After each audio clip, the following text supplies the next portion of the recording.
Hi! In front of me is INFINIX Hot 12i, and today I would like to show you how you can change default apps on this device. First of all, you need to install your new default apps. I already did that, so I can go into settings right away, scroll down and choose App Management.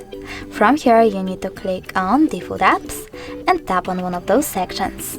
I want to change my browser, so I have to click on Browser app, choose Chrome in order to set it up, and click on the back button.